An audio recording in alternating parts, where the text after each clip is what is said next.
Que le Seigneur nous bénisse. Le frère Bola m'avait envoyé des versets. Je vais vous les lire. Il est parti. Dieu est bon en toutes choses, tout ce qu'il fait pour nous. J'aimerais vous lire, je pense que je vais trouver cela, excusez-moi.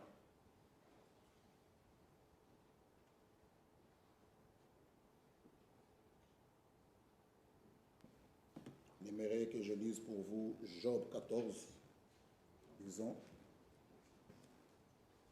Je salue chaque frère et chaque sœur au nom du Seigneur Jésus-Christ. Mon frère Christian, je te salue aussi, que Dieu te bénisse. Tu as gardé et tu t'es marié, c'est bien, que Dieu te bénisse richement. Job chapitre 14. Job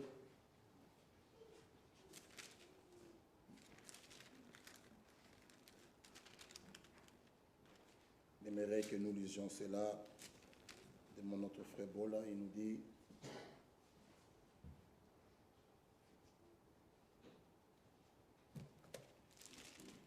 et Romains 1.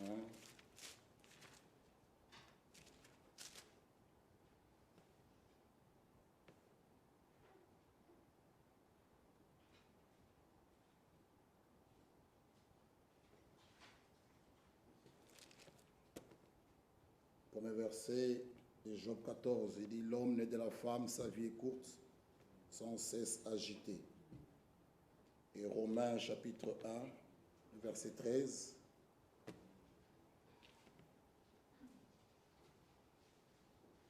Romains 1, 13.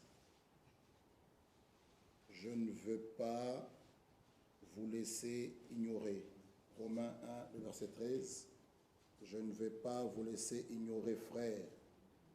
J'ai souvent formé le projet d'aller vous voir, afin de recueillir quelques fruits parmi vous, comme parmi les autres nations. Mais j'en ai été empêché jusqu'ici. Amen. Bon, ça c'est Romains 1, 13. 1 Thessaloniciens chapitre 2, versets 15 à 18. Il a vraiment désiré nous voir, mais le Seigneur en a décidé autrement. Le verset 2, 1 Thessaloniciens 2, versets 15 à 18.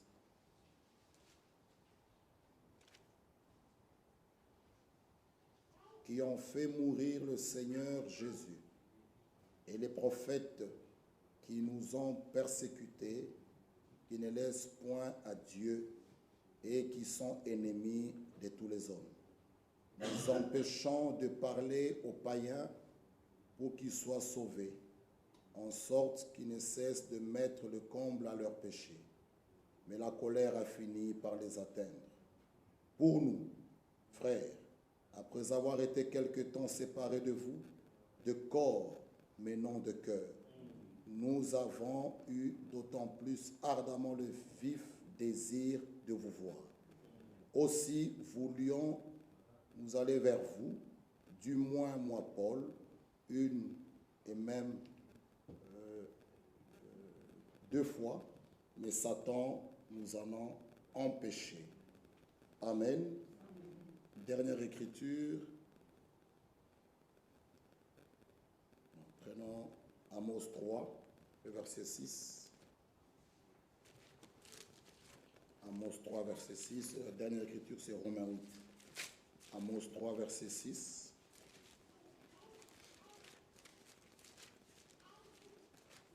Amos chapitre 3, verset 6 nous dit: sonne-t-on de la trompette dans une ville, sans que le peuple soit dans l'épouvante? Arrive-t-il un malheur dans une ville, sans que l'Éternel en soit l'auteur? Romains 8. C'est la dernière écriture que notre frère nous a envoyée, le verset 28. Romains 8, verset 28. Nous savons du reste que toute chose concourt au bien de ceux qui aiment Dieu, de ceux qui sont appelés selon son dessein.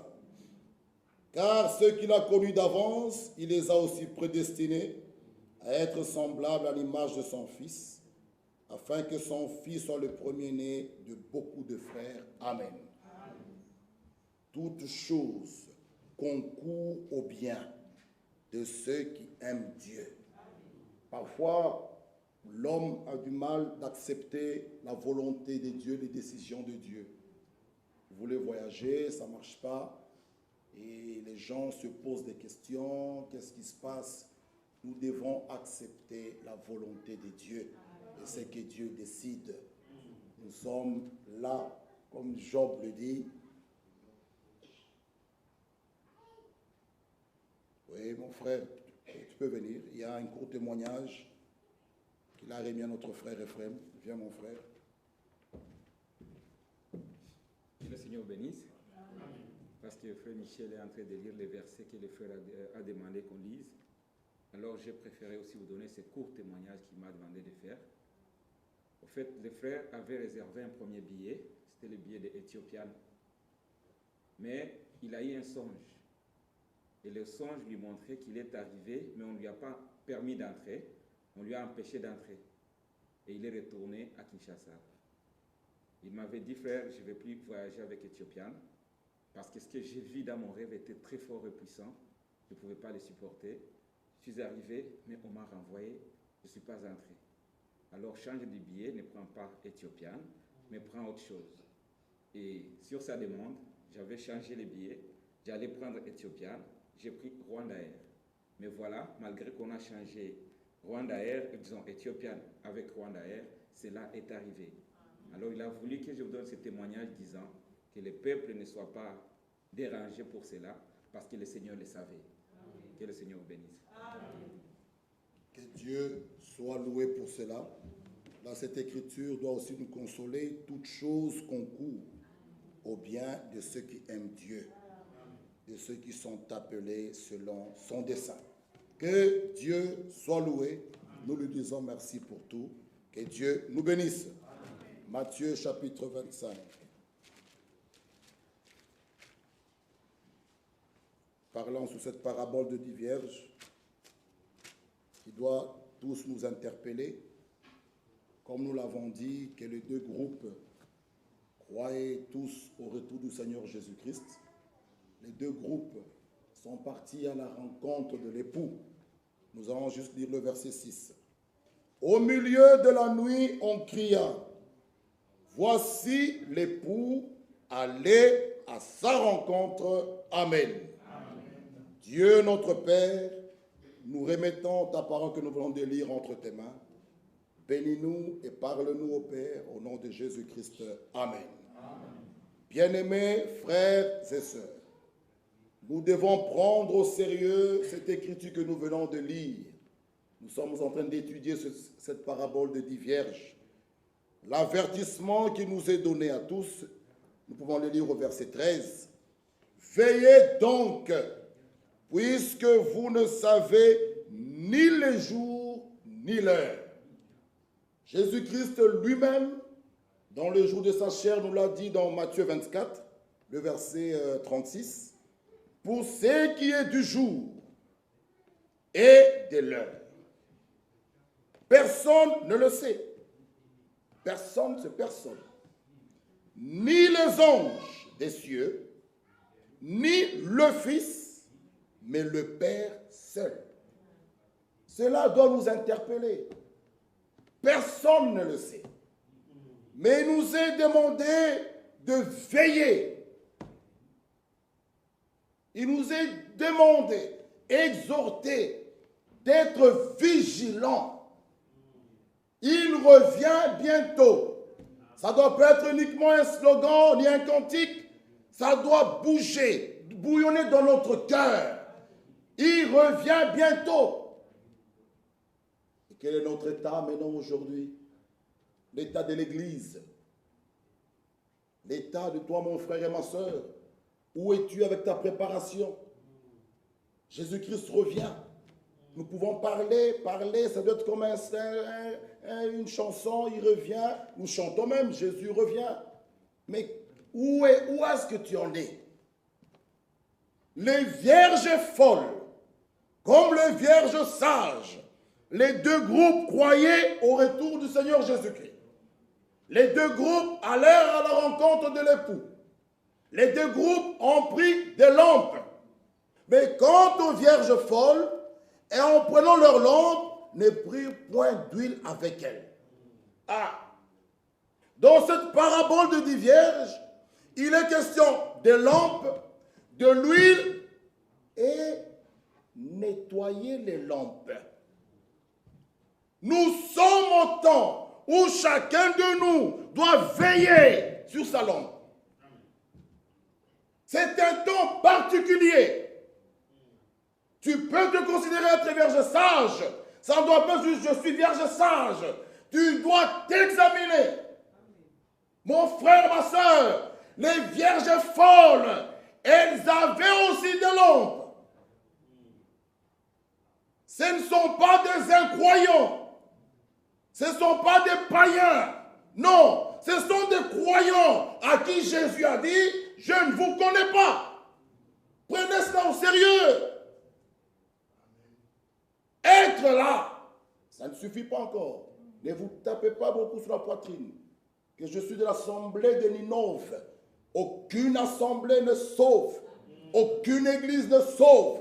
Que tu partenes où, que tu sois l'ami d'un grand prédicateur, cela ne vous sauvera pas. Le salut, c'est faire une expérience personnelle en Jésus-Christ. Tu dois croire au Seigneur Jésus-Christ. C'est avoir, frère bien-aimé, aujourd'hui beaucoup de gens se contentent de connaître, de parler, de faire cela. Le pasteur te connaît, c'est bien. L'église ne sauve pas. C'est Jésus-Christ qui sauve. Relisons Matthieu 25. Au milieu de la nuit, on cria, voici l'époux. Frère Branham a toujours pris l'écriture de Zacharie 14. Vers le soir, la lumière paraîtra. Cette écriture s'est déjà réalisée. Maintenant, nous sommes plus au temps du soir. Cette écriture s'est déjà réalisée. Lisons cela un peu. Lisons. Frère, la parole est lumière quand elle s'accomplit. La parole comme ça, la lettre tue, l'esprit vivifie. Lorsque Dieu a dit que la lumière soit, et la lumière fut, alors la parole est lumière. La parole est lumière quand cette écriture s'accomplit. Lorsque Jésus-Christ a pris le rouleau d'Ésaïe, il a lu l'écriture, il dit, aujourd'hui, cette écriture s'est accomplie, la parole devient lumière. Pas avant ça. Tu peux lire une écriture. Oui, beaucoup la lisaient, cette écriture. Mais aucun ne pouvait dire, cette écriture s'est accomplie. Personne. Mais lorsque Jésus-Christ s'est entré en scène, lui pouvait prendre cette écriture, il l'ouvre, il lit, il s'assit, il dit, cette écriture s'est accomplie. La parole est lumière. Vers le soir, Zacharie 14. Zacharie chapitre 14. Vous connaissez cette écriture. Mais, partie B, vers le soir, la lumière paraîtra. Amen.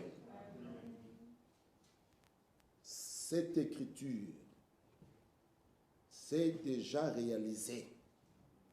Maintenant, nous sommes à l'heure de minuit.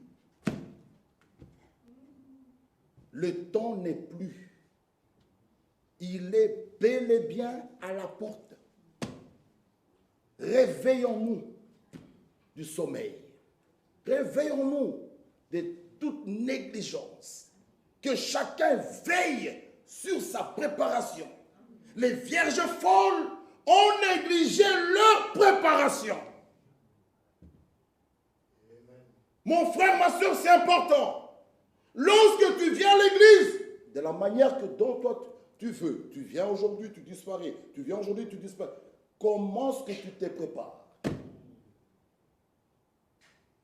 J'avais un document ici dans ma Bible, mais je ne retrouve plus. Je vais vous trouver ça pour dimanche, Dieu voulant. Où frère Franck, c'était une prédication. C'était une prédication.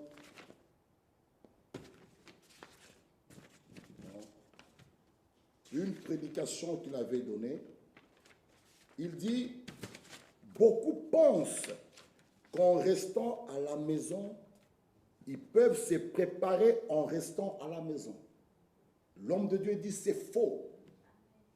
Je vais vous le lire dimanche, je l'avais. C'était une prédication qui a été rediffusée. Cette feuille, je l'avais ici. Il dit, beaucoup pensent qu'en restant à la maison, ils peuvent se préparer. Non! Tu l'as? Où, mon frère? Ok. Joël, lisons un peu Joël. Écoutez avec moi Joël. Joël 2. La préparation. Beaucoup risquent de rater l'enlèvement. Les gens veulent se préparer à leur manière. Non! Tu ne peux pas te préparer à ta manière. Souvenez-vous, Esther, lorsqu'elle devait prendre la place, il fallait qu'on trouve une femme pour prendre la place de Vasti.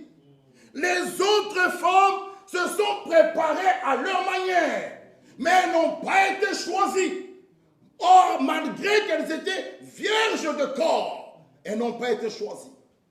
Mais Esther a suivi le conseil de Mardochée, a suivi le conseil. Bien-aimé frère, bien-aimé, il ne faut pas te préparer à ta manière. Tu viens à l'église quand tu veux. Mais tu veux néanmoins avoir le Saint-Esprit. Regardez la première église. Lorsqu'elle est sortie à la Pentecôte, elles étaient assidues au temple tous les jours. Tous les jours. Et ils étaient dans un même lieu. Le corps de Christ. Comment tu peux imaginer? Nous appartenons à ce même corps, mais nous ne sommes pas dans un même lieu ici à Bruxelles. Toi, tu es ici à la gare du Midi, moi ici, l'autre là-bas. Et tu soutiens que nous appartenons au corps de Christ. Non, non. Non. L'Église, la véritable Église de Christ, avance le retour de Christ.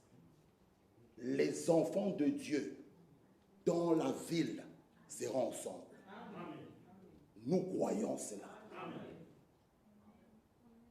Lisez un peu Joël 2, le verset 16. Et un véritable ministre de Dieu mettra tout pour encourager l'unité.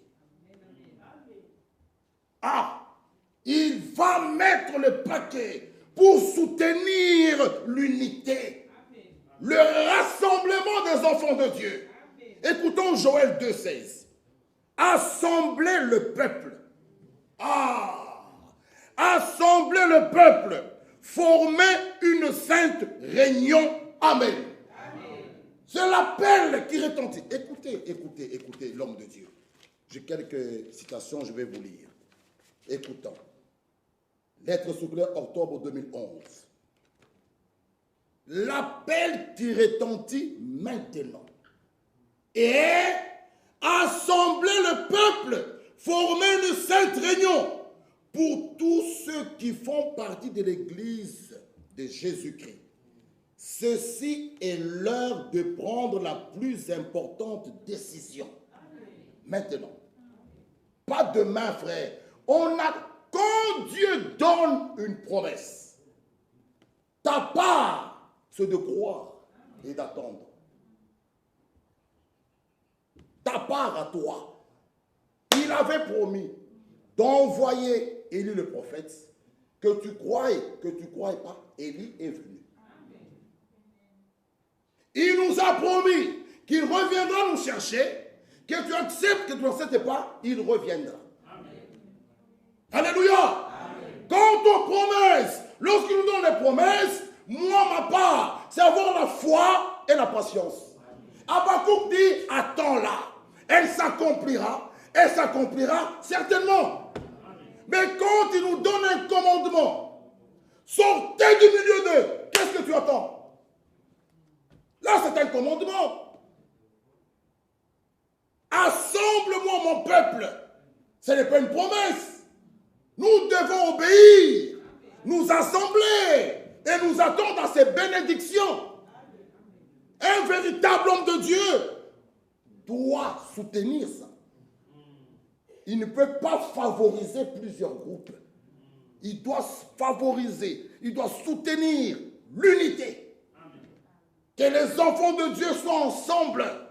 Il nous dit, pour tous ceux qui font partie de l'église de Jésus-Christ, ceci est l'heure de prendre la plus importante décision. C'est-à-dire de sortir de toutes les choses qui n'ont pas leur origine en Dieu. Saint-Valentin, cette chose-là n'a pas son origine en Dieu. Si tu veux donner tes cadeaux, donne tes cadeaux même tous les jours. N'attends pas le 14 février. Ça, c'est une fête des païens, des hypocrites. Un menteur qui maltraite sa femme. Mais le 14 février, il vient avec vraiment un cadeau. Non, nous ne sommes pas là. Non, non et non. La Saint-Valentin n'est pas biblique. Les enfants de Dieu ne doivent pas se trouver là-dedans. Sortez. Sortez de ces choses. Et on trouve des sœurs qui se fâchent. Pourquoi? Tu m'as pas donné un cadeau. Le 14 février, c'est passé seulement comme ça. Comme ça. Comme ça. Ça, c'est vouloir marcher comme le monde. Souvenez-vous de ce groupe qui ont rejeté le prophète Samuel. Ils lui ont dit, donne-nous un roi. Nous voulons être comme les autres nations. Le peuple de Dieu est un peuple mis à part. Nous ne devons pas marcher comme les nations. Non, nous devons marcher selon la Bible. Jésus-Christ est notre modèle.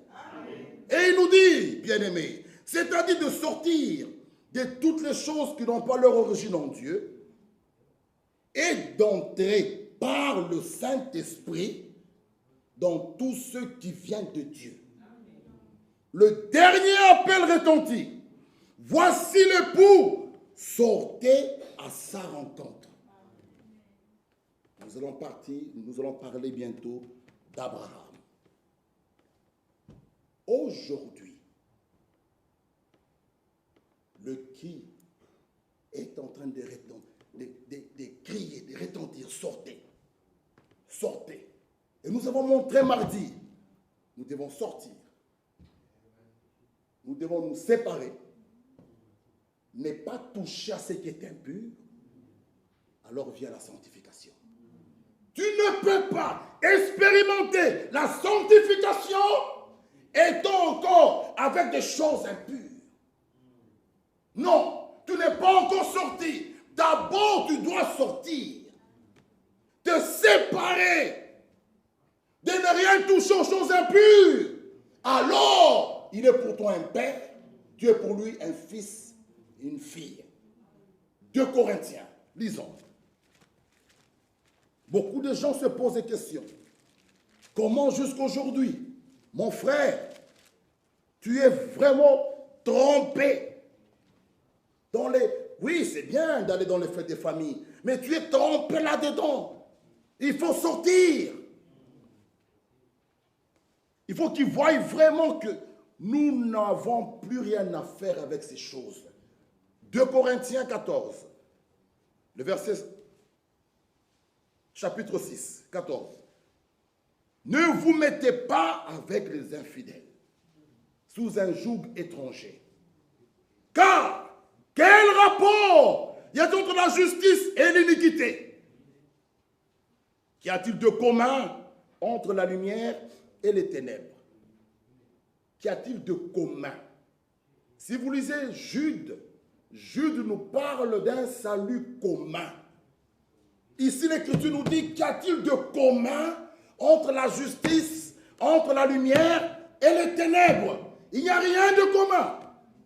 Lorsqu'il a dit que la lumière sur la lumière fut, il sépara la lumière des ténèbres.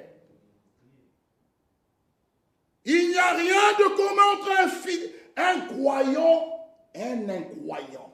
Il n'y a pas. Il n'y a pas. Entre Christ et Bélial, il n'y a pas. Le verset 17, c'est pourquoi sortez du milieu d'eux. C'est un ordre. Ce n'est pas une promesse ici. C'est un ordre. Sortez. Sortez de la coutume. Sortez du monde. Sortez de l'église. Entrez en Christ. L'église ne sauve personne. Ne soyez pas fiers. Nous sommes de l'assemblée. Nous sommes de l'église. Sortez du bâtiment, soyez en Christ. Le seul lieu de refuge où il y a la sécurité totale, c'est en Christ. Sortez. Sortez, sortez, sortez. J'appartiens à la plus grande assemblée. Nous avons 10 000 membres. Sortez du bâtiment. Sortez, sortez, sortez, sortez. Soyez en Christ. Le seul lieu du repos. Sortez. Séparez-vous, dit le Seigneur. Ne touchez pas ce qui est impur. Et je vous accueillerai. Je serai pour vous un père. D'abord, l'appel à la séparation. La séparation. L'appel à la purification. Ne touchez pas à ce qui est impur. Je n'ai toujours par le Saint-Esprit. Mais tu continues à te maquiller. Il ne descendra pas. Pour les vierges sages, il ne se contente pas seulement de l'onction. Non. 2 Corinthiens. Ils disent avec moi. 2 Corinthiens chapitre 2. Regardez.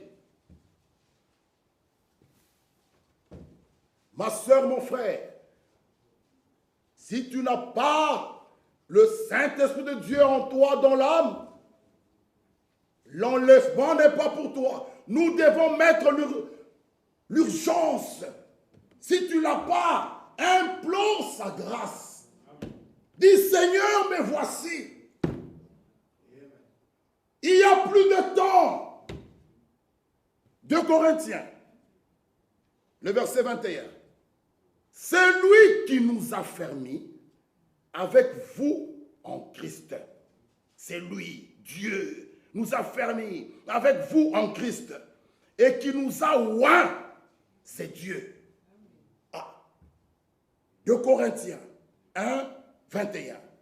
Lesquels nous a aussi marqué du sceau. Les deux. L'onction, c'est lui qui nous oint. Mais les vierges folles s'arrêtent qu'à l'onction. Mais les sages, ils ne s'arrêtent pas là. L'onction est le scellement de l'esprit. Sinon, il n'y aura pas d'enlèvement pour vous. Vous parlerez de l'enlèvement, ça sera en vain. Ma soeur, mon frère, réveillons-nous. Ne nous préparons pas à notre manière. Un enfant dans le naturel, pour qu'il grandisse, doit manger tous les jours. Si l'enfant ne mange pas, oh, cet enfant, sa croissance ne sera pas normale. Et une vraie mère ira vite voir les médecins pour dire que mon enfant ne mange plus. Dans le spirituel, même chose. De quelle manière vous mangez?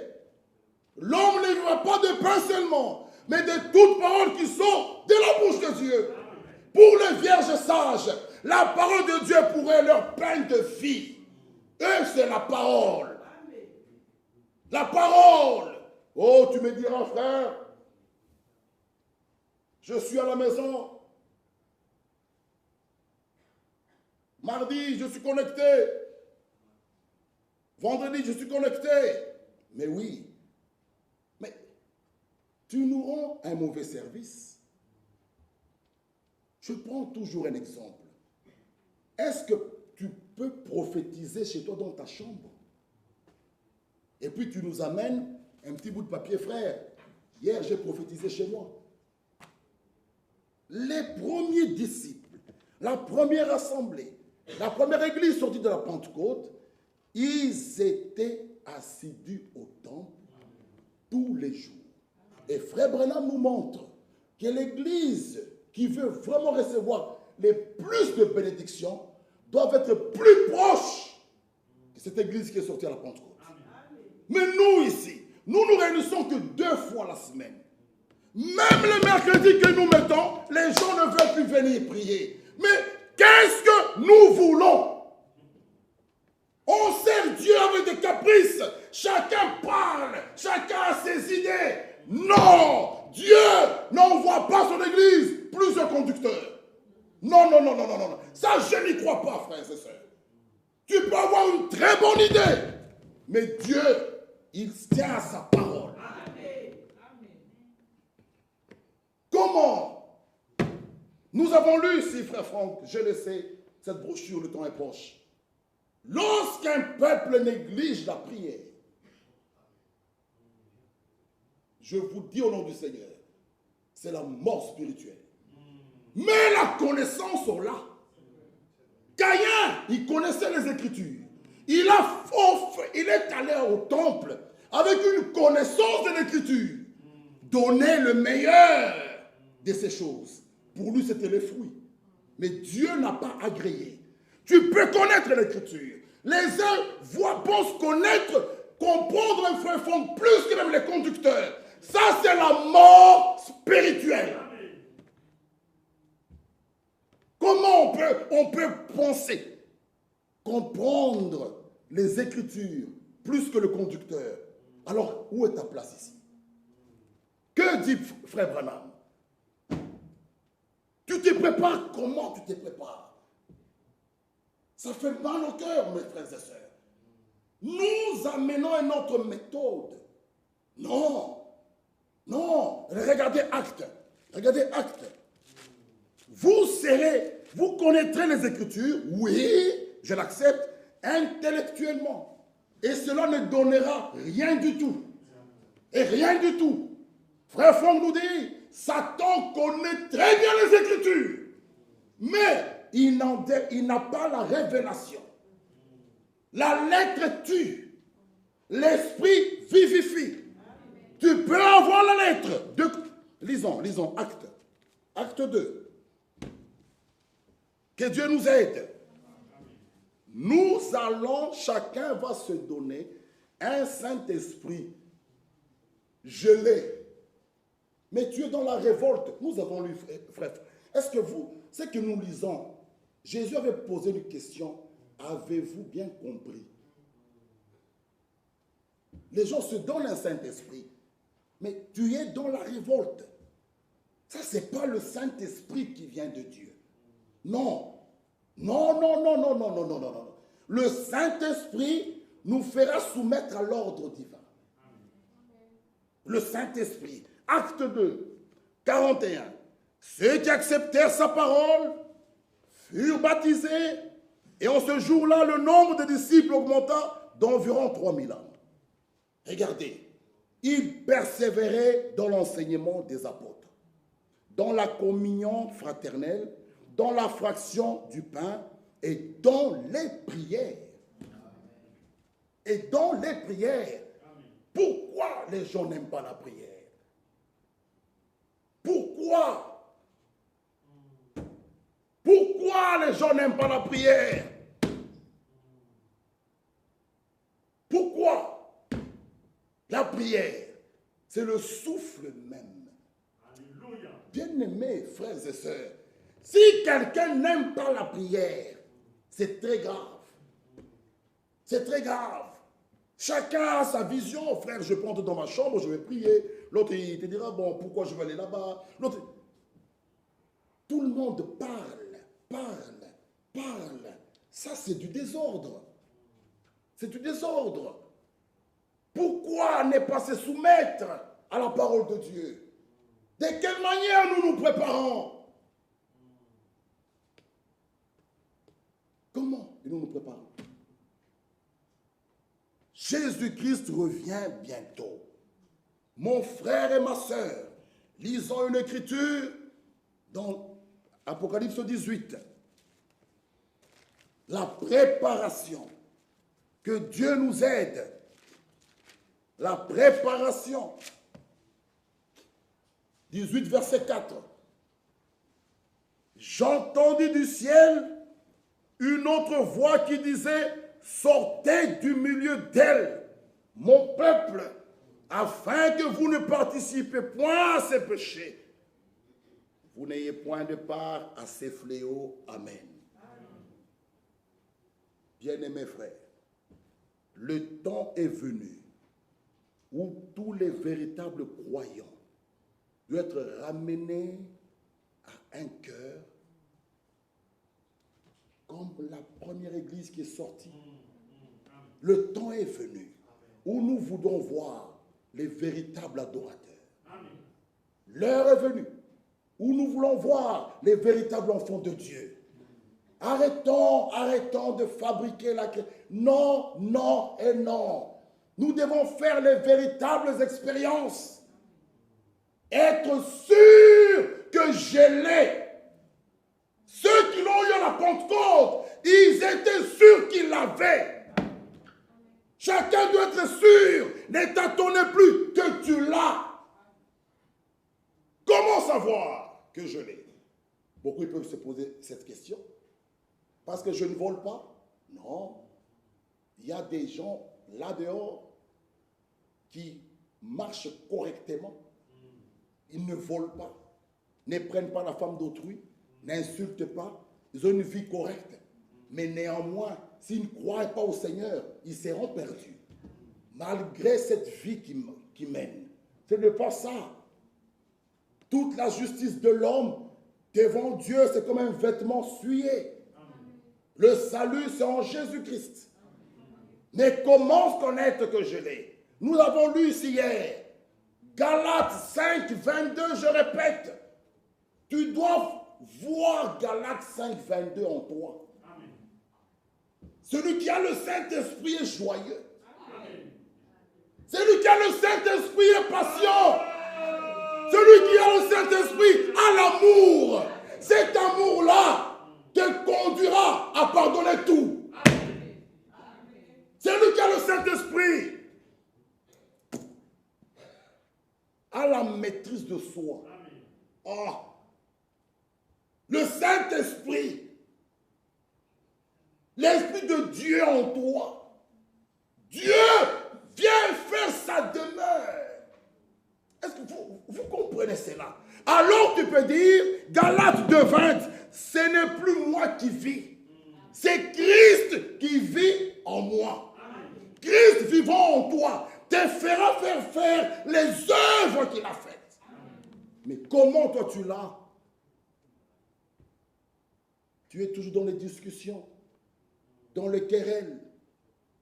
Écoutez encore. Oh,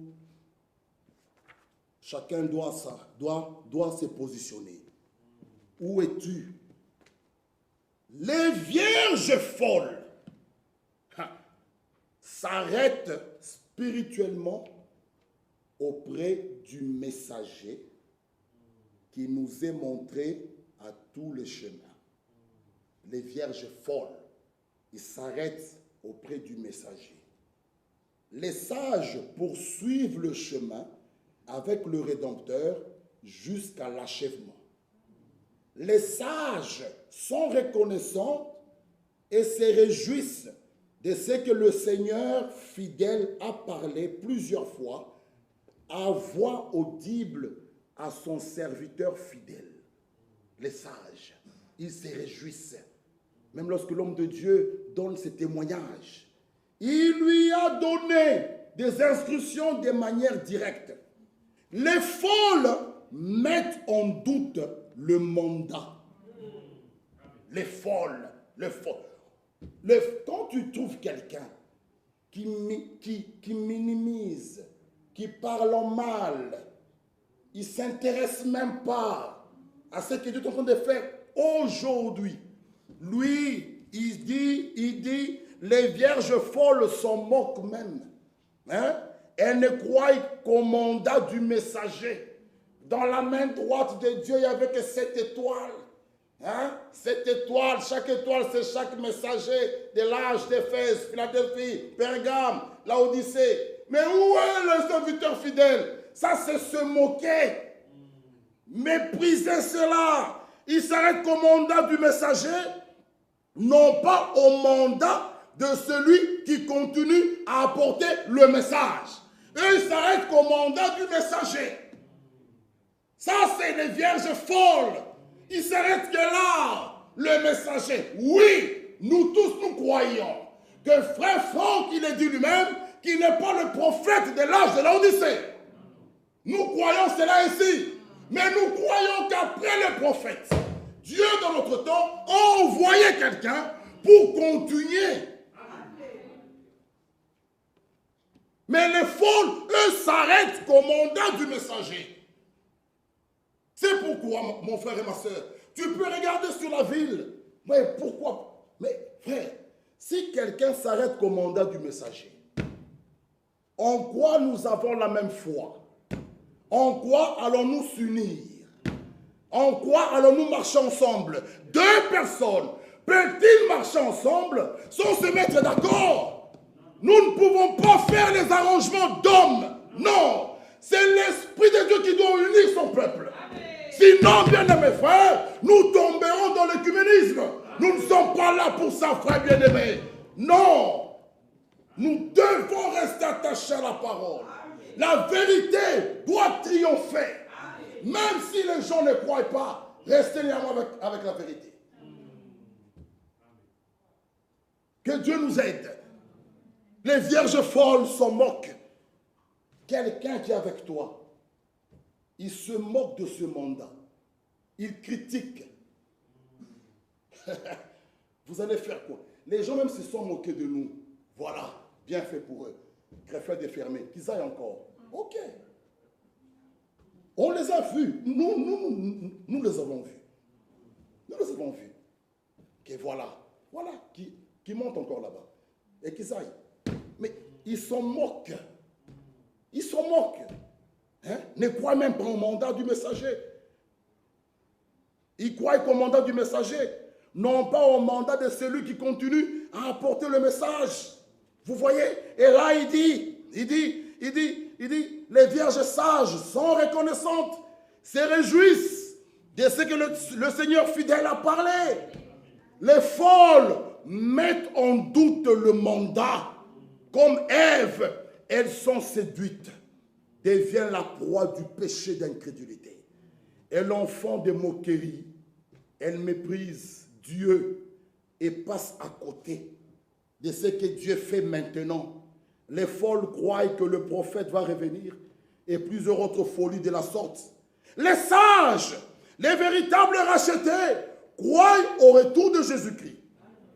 Tous ceux qui appartiennent à l'église épouse, on part à ce que Dieu fait actuellement sur la terre. Les gens parlent de ce que Dieu avait fait, de ce qu'il fera. Mais ce qu'il fait maintenant sur la terre, les gens ne veulent pas prendre part. Oh, mais les vierges sages, ma soeur et mon frère, sens-toi heureuse de faire partie de ce petit troupeau qui ont reconnu ce que Dieu fait dans leur temps. Et tu as pris part. Ne cherchez pas à convaincre tout le monde. C'est une révélation. Ne cherchez pas à faire des réunions, des discussions. On peut aller avec toutes ces choses. On peut prendre toutes ces brochures. On peut prendre... Si Dieu ne leur ouvre pas l'esprit, vous passerez dans des discussions, ça va arriver même dans des querelles. Mais Dieu, c'est lui qui convainc. Souvenez-vous, Élisée et Géasi, l'un voyait, l'autre ne voyait pas. Élisée a compris que Géasi est aveugle. Lui, il voyait l'armée céleste, mais Géasi ne voyait pas l'armée céleste. Quelle était la prière d'Élisée? Seigneur, ouvre-lui les yeux afin qu'il voie. Lorsque les yeux de Géasi étaient ouverts, il a arrêté la discussion. Nous pouvons que prier pour eux. Un véritable enfant de Dieu a de la compassion. Tu sais, vous savez mon frère, lorsque nous regardons ces bien-aimés, nous ne devons pas les pointer du doigt et s'en moquer. Nous devons avoir pitié d'eux. C'est celui qui va rater l'enlèvement, va passer par la grande tribulation. Il faut avoir pitié. Oh Dieu, fais leur grâce, qu'ils comprennent. Ouvre leur esprit, ouvre leur intelligence. C'est dans 1 Jean, lisons 1 Jean. Lisons 1 Jean. Nous sommes les bienheureux. Regardez 1 Jean, ce qu'il dit. 1 Jean. Nous savons aussi, le verset, chapitre 5, verset 20. Nous savons aussi que, 1 Jean 5, 20, que le Fils de Dieu est venu. Il nous a donné l'intelligence. Alléluia. Amen. Même l'intelligence que nous avons, que tu as, mon frère, ma soeur, c'est lui qui te l'a donné. Nous savons aussi que le Fils de Dieu est venu. Il nous a donné l'intelligence pour connaître le véritable. Vous savez quoi? Lorsque Philippe est allé appeler Nathanaël, c'est Philippe qui est allé appeler Nathanaël. Oh, un vieux croyant du message. Aujourd'hui, comme c'est les jeunes, toi tu étais où lorsque nous avons cru? Philippe, un vrai quoi, un ancien quoi, un vieux. Il dit à Nathanaël, nous avons trouvé celui dont les prophètes ont parlé. Jésus-Christ, fils de Joseph. Ça c'était Philippe, fils de Joseph. Nathanaël vient. Jésus dit, voici un homme dans lequel il n'y a point de fraude. Nathanaël dit, mais d'où me connais-tu? Il dit, mais avant que Philippe t'appelle, Nathanaël, lorsque tu étais sur ces figuiers-là, je t'avais déjà vu. Nathanaël dit, oh, tu es le Fils de Dieu, un nouveau croyant. Il arrive dans la présence du Seigneur, les écailles tombent, il reçoit la révélation. Pour lui, il n'est pas fils de Joseph, pour lui, il est fils de Dieu. Amen. Le même Philippe, plus tard, Jésus dit, celui qui m'a vu a vu le Père. Philippe est un vieux croyant du message. Il dit, mais montre-nous le Père. Cela nous suffit. Je dis, mais Philippe, depuis longtemps, toi, tu es avec. Tu ne m'as pas encore connu. Celui qui m'a vu. Philippe, il regarde, mais comment? Il compte 1, 2, 3, 12. Mais où est-il la 13e personne? Non, Philippe, il est là. Je suis la manifestation. Bien-aimé frère, la révélation nous vient d'en haut. Jésus nous dit dans Matthieu 11, je te loue, Père, de ce que tu as caché. Ces choses aux sages, aux intelligents, tu les as révélées aux enfants. Je te loue parce que tu l'as voulu ainsi. C'est sa volonté. Un vieux croyant. Oh, aujourd'hui, qu'est-ce que nous pouvons dire? C'est une grâce. Quand nous pouvons prendre ces choses et comprendre, nous lui disons, Seigneur, tu nous as donné. Sa divine puissance nous a donné. Tous ceux qui contribuent à la piété. Bien-aimé frère, bien-aimé ma soeur, sens-toi heureuse. Toi qui fais partie des vierges sages. Le départ est pour bientôt. Il revient nous chercher, nous amener à la maison. Quelle grâce! Mais avant son retour, il nous appelle à sortir. Oh, Genèse 12. Parlons d'Abraham et terminons là. Genèse 12. L'Éternel dit à Abraham, va-t'en de ton pays, de ta patrie. Genèse 12, le verset 1. L'Éternel dit à Abraham, va-t'en de ton pays. C'est un ordre. Ce n'est pas une promesse qu'il lui donne. Il lui donne un ordre, va-t'en de ton pays. Amen. Amen. De ta patrie, sors de là. Tu n'es plus congolais, tu n'es plus burundais, tu n'es plus roumain. Nous sommes les citoyens des cieux. Amen. Alléluia. Amen. Sortez. Chez nous les Congolais, chez nous. Mettons un doigt Genèse. Allons dans Philippiens. Oh, chez nous. Ok. On ne refuse pas. Tu es passé par là. Mais lorsque tu es régénéré, tu es né de nouveau. Regardez Philippiens 3 verset 20. Chez nous. Oui, nous sommes passés par là. Mais regardez maintenant Philippiens 3, 20. Mais nous. Pas mais nous. Est-ce que tu es dans le nous là? Mais nous sommes citoyens des cieux. Alléluia. Nous sommes citoyens des cieux. Hein? D'où nous, le nous là, le nous, nous attendons aussi comme sauveur le Seigneur Jésus-Christ, qui transformera le corps de notre humiliation en le rendant semblable au corps de sa gloire, par le pouvoir qu'il a de s'assujettir toutes choses. Nous sommes les citoyens des cieux. Ah! Et l'Éternel dit à Abraham, va-t'en de ton pays, de ta patrie, de la maison de ton père, dans le pays que je te montrerai. Je ferai de toi une grande nation. Je te bénirai. Je rendrai ton nom grand et tu seras une source de bénédiction. Alléluia. Abraham sort, il prend Lot, il prend sa femme, Sarai, ce qui est normal. Les deux ne sont pas deux, ils sont une seule chair. C'est correct. Il prend Lot et il prend son père. Mais là, vous ne verrez pas là où on parle. Mais si on lit avec vous dans Acte 7, on nous parle de la mort du père d'Abraham. Lisons d'abord cela. Acte chapitre 7. Il devait sortir seul. Acte 7. Le souverain sacrificateur dit, les choses sont-elles ainsi? Étienne répondit, homme, frère et père, écoutez. Le Dieu de gloire apparut à notre père Abraham lorsqu'il était en Mésopotamie, avant qu'il s'établisse à Charan, et lui dit, quitte ton pays. Quitte ton pays et ta famille. Ah! Nous nous rappelons de qui ici?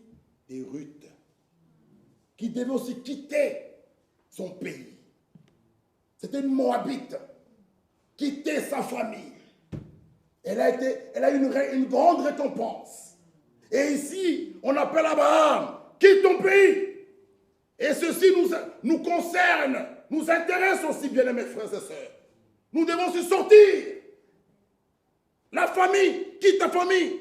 Ah, c'était pas facile pour Abraham. C'était dur de quitter son pays. Il aimait son pays aussi. Quitter sa famille. Il aimait sa famille. Et va dans le pays que je te montrerai. Il sortit alors du pays des Chaldéens et s'établit à Charan. Dès là, après la mort de son père, il est sorti, oui, avec tout un bagage. Et nous le verrons prochainement. Et Dieu ne l'a pas visité avant ça. Sauvé, tu es sauvé. Pour être béni, laisse ces bagages-là. Alléluia! Amen. Quitte ton pays, quitte ta patrie, quitte. Il prend Sarai, il prend l'autre, il prend papa. Il dit, oh, viens avec moi. Et Dieu s'est resté calme. On le verra prochainement. lorsqu'il s'est séparé de Lot, son père est mort, l'Éternel descend. Maintenant, il pouvait maintenant conclure l'alliance. Oh mon frère et ma soeur, la promesse que Dieu lui a donnée, dans Genèse 18, vous pouvez le voir, l'accomplissement, vous pouvez lire Romains 4. Je ferai de toi un père des nations. Lisons. L'obéissance à la parole nous donne le droit au baptême du Saint-Esprit. Alléluia! Bien-aimés frères, nous devons, que Dieu nous aide. Que Dieu nous aide. Romains 4, le verset 17. J'étais établi père d'un grand nombre de nations. Il est notre Père devant celui auquel il a cru. Dieu, écoutez, Abraham croyait tellement, il dit, il croyait Dieu qui donne la vie aux morts et qui appelle les choses qui ne sont point comme si elles étaient. Espérant contre toute espérance, il crut et devint ainsi le père d'un grand nombre de nations. Abraham, selon ce qui lui avait été dit, telle sera ta postérité, sans faiblir dans la foi. Abraham ne considéra point que son corps était déjà usé. Mais puisqu'il était près de 100 ans et que Sarah n'était plus en état d'avoir des enfants, il ne douta point. Bien-aimés frères, pour Abraham, ce que Dieu a dit, c'est oui et amen. Notre Dieu, elle est tout puissant. Il a dit à Sarah, Genèse 18, oh Abraham, tu auras un enfant. Sarah derrière le voile, elle rit. Ah, pourquoi Sarah rit, Abraham? Ah, mais qu'est-ce que je dois répondre? Est-ce qu'il y a quelque chose à Dieu qui est impossible? Abraham, allez lire Genèse 12, Genèse 13, Genèse 15, Genèse 21. La Bible dit l'Éternel se souvint de sa promesse. Il se souvint de sa promesse. Sarah, elle était déjà morte, ménopause. Elle n'avait plus rien, cette femme. Mais un jour, le roi Abimelech regarde Sarah qui était vieille. Sarah qui pouvait marcher avec un dos comme ça. Un dos déjà cassé. Abimelech regarde et voit et dit, mais cette femme, cette belle femme, Dieu l'a restaurée. Bien-aimés frères, Sarah est devenue, elle brillait comme ça. Elle brillait comme ça. On a commencé à la convoiter. Abimelech dit, cette belle femme-là, mais une belle femme de 90 ans. Abimelech, où est ton intelligence? Oui, Dieu nous transforme. Si Sarah, une vieille, est rajeunie, combien à plus forte raison, toi ma soeur?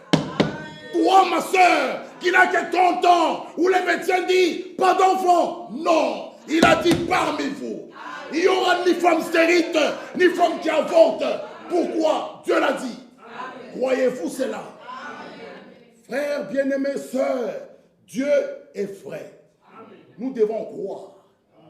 C'est une promesse. Il dit à Jérémie, je veille sur ma parole pour l'exécuter.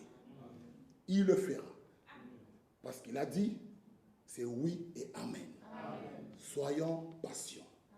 Quant aux promesses de Dieu, soyons patients. Le Saint-Esprit, c'est la promesse du Père. Mets ta vie en ordre. Dis, Seigneur, me voici. Je suis entièrement à toi. Accomplis ta promesse dans ma vie. Il le fera. Que Dieu nous bénisse. Séparez-vous. Sortez. Ne touchez pas ce qui est impur. Il va nous accueillir.